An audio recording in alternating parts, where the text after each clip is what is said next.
Nous sommes arrivés au port et le petit est toujours en train de dormir. Est-ce que je dois le réveiller, maître de la mer? Ce n'est pas nécessaire. Il s'est beaucoup fatigué hier. Laisse-le se réveiller tout seul. Est-ce que vous comptez aller dans tous les ports pour retrouver ses parents? Bien sûr, Morgan. Puisque je le lui ai promis, alors il faut que je tienne ma promesse. Allez, Loulou, fais descendre l'ancre. À vos ordres, maître de la mer!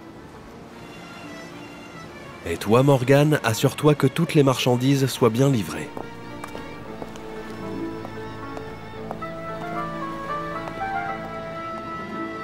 Vous ne serez pas là pour vider le bateau et récupérer l'argent des commerçants?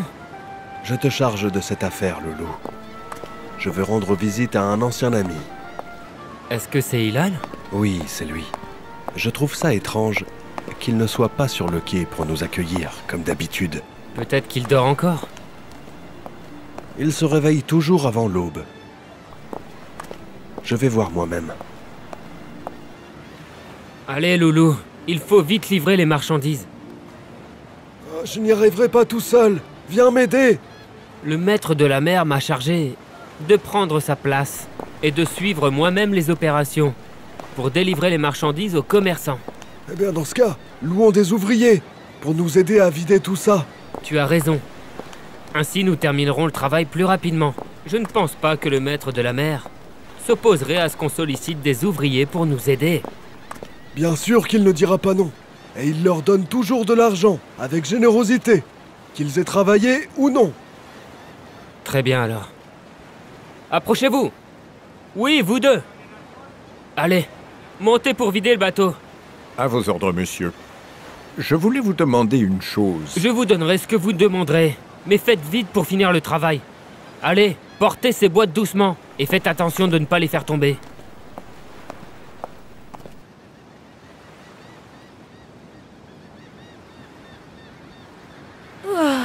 Il semblerait qu'on soit arrivé au port. Qui c'est celui-là? Il ressemble beaucoup à mon père. Est-ce que je suis en train de rêver? Pourquoi j'ai plus de voix? Papa? Papa?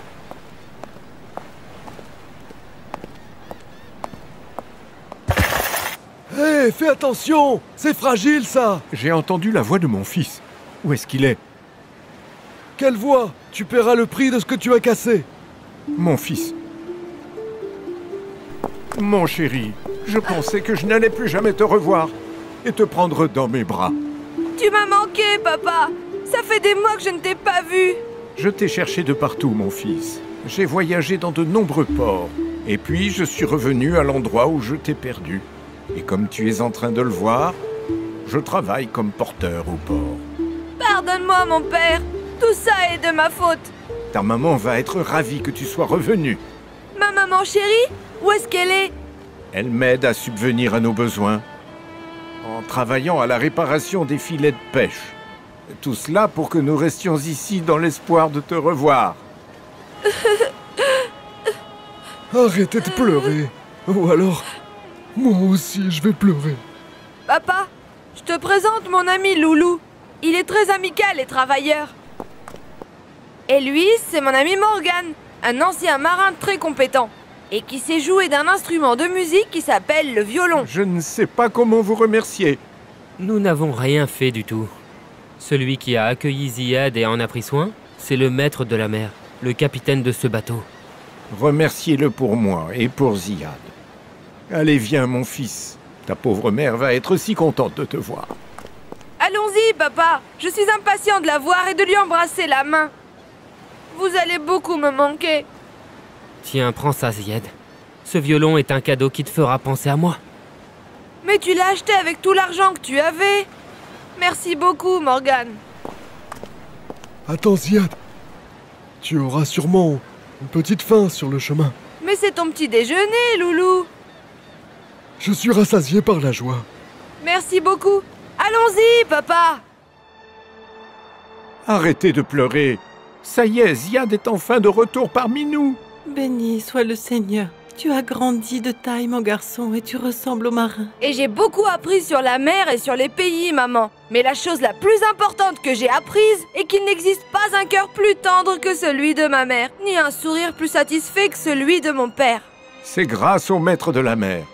Il t'a bien élevé et t'a appris beaucoup de choses. Et il a pris soin de toi comme s'il était ton propre père. Le maître de la mer! Comment ai-je pu l'oublier? Il faut que je le remercie avant qu'il n'embarque. Nous le remercierons un autre jour. Non, non, papa, il m'a dit qu'il n'allait rester que quelques heures seulement dans ce port-ci. Allons vite le rattraper, venez! C'est la moindre des choses, père de Ziad. Oui, vous avez raison. Alors allons-y.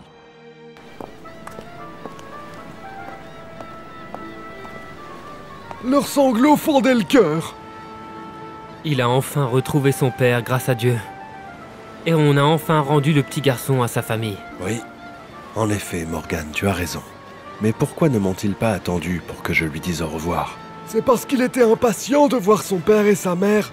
Il y a un proverbe populaire qui dit « Celui qui trouve ses bien-aimés oublie ses amis maîtres de la mer. Ce petit garçon va beaucoup me manquer. » Oui, il va nous manquer à nous tous. Est-ce que je lève l'ancre, capitaine? Quoi?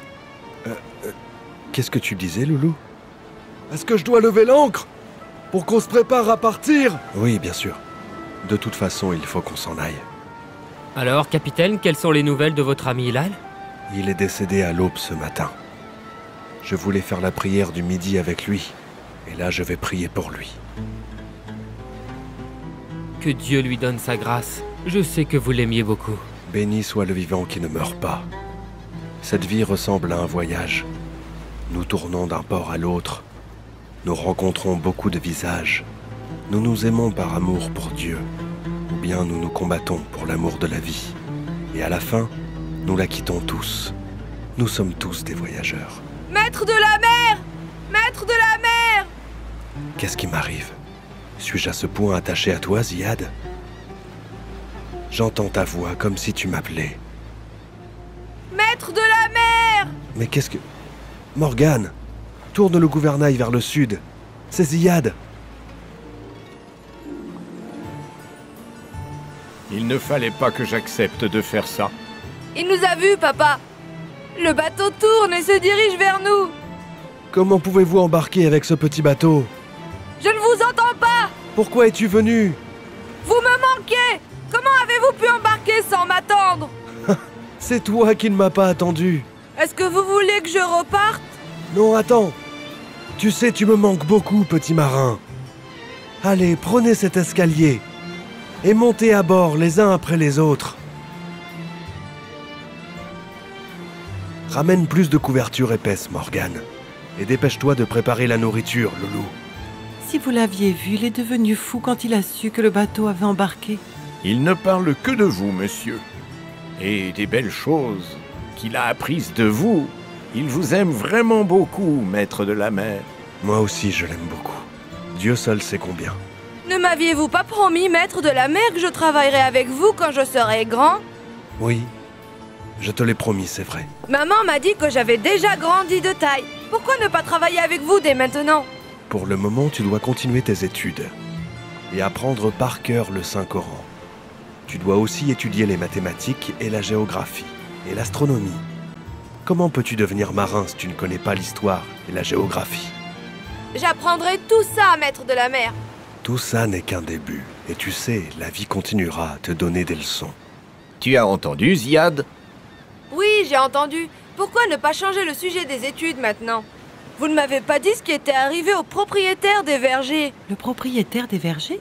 C'est une histoire qui est mentionnée dans le noble Coran, maman. C'est l'histoire d'un homme qui possède 2 vergers fruitiers et entre eux une rivière. Béni soit le Seigneur, nulle puissance en dehors de lui. Si seulement il avait dit ça comme toi. Au lieu de ça, il a ignoré le bien de Dieu et a désobéi à son frère qui lui a conseillé de revenir sur le droit chemin. Qu'est-ce qui s'est passé après?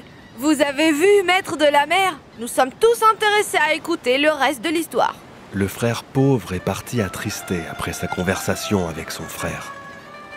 Et le riche est allé dans son lit et s'est endormi. La nuit tomba sur les 2 vergers. Tout est devenu très calme. De ce calme qui précède la tempête. Pourquoi tu as l'air si nerveux, Cartouche? Est-ce que je te prépare un verre de lait chaud? Non, donne-moi plutôt un verre de vin. Je vais me promener un peu dans mes vergers. À cette heure-ci? Oui. Je veux remplir mes poumons de l'air des 2 vergers. Et admirer ma fortune et mes possessions que mon idiot de frère pense qu'elles vont disparaître.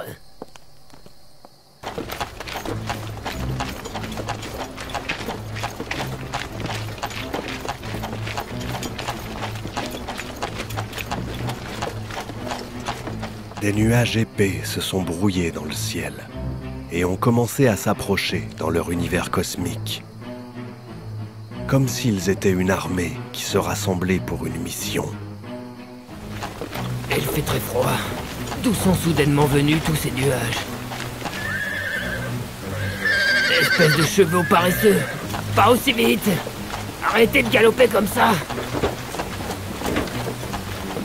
Ah.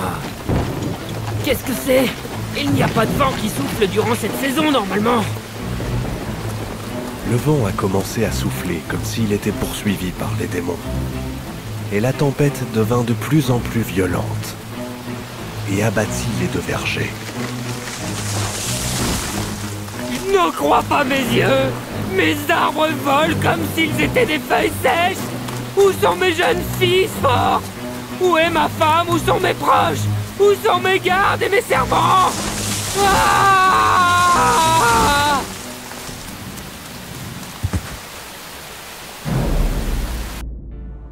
Quand le soleil se leva sur l'endroit, il révéla un paysage qui n'avait rien à voir avec ce qui s'était passé la nuit d'avant. Les 2 vergers disparurent, comme s'ils n'avaient été qu'un dessin, effacé par celui qui l'avait fait. Oh. Où est passée la rivière, Alia? Comme si elle n'était que de l'eau qui a été absorbée par la terre, après une soif de milliers d'années. Je vais aller chez mes oncles maintenant, pour trouver de l'eau et de la nourriture. J'ai dépensé tout mon argent et passé toute ma vie à prendre soin de cette terre. Ne reste pas là sans rien faire. Relève-toi et agis. C'est à cause de toi que tout ça est arrivé. Tu as fait de moi un mécréant. Et tu m'as laissé adorer un idole qui ne sert strictement à rien. Personne ne t'a obligé à faire ça, Cartouche. Parler avec toi ne sert à rien de toute façon. Il n'existe personne dans cette vie qui veuille bien m'aider et me soutenir. Tu es le seul à pouvoir t'aider, mon frère. Mais comment? Comment? Te repentir et demander pardon à Dieu. C'est comme ça que tu peux te sauver. Tu as encore une chance de le faire, mon frère. Ne vois-tu pas les ruines autour de toi, Tamlika? De quelle chance parles-tu? De la chance d'être encore en vie et non pas mort. Relève-toi, mon frère. Connais-toi toi-même et demande pardon à Dieu si tu veux te sauver et avoir la force. Et nulle force en dehors de Dieu. Nulle victoire en dehors de Dieu. Et nul espoir en dehors de Dieu.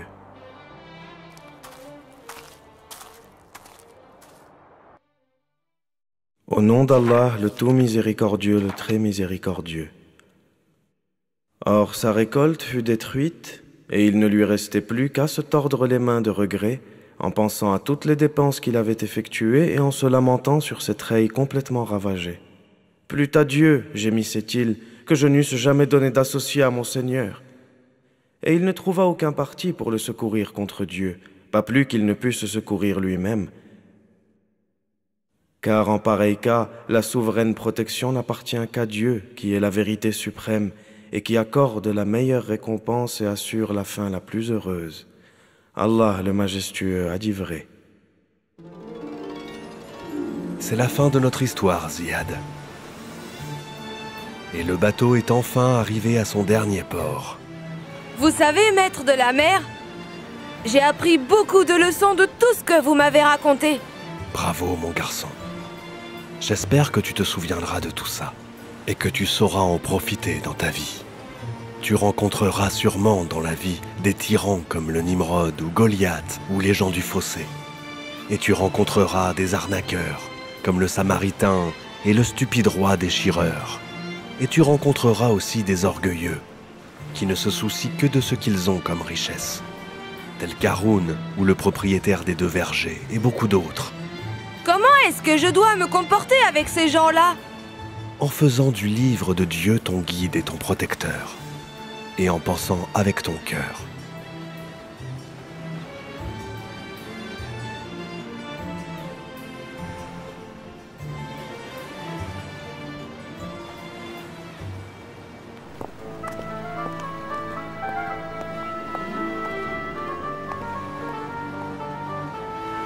Que Dieu te garde, mon garçon. Que Dieu te garde.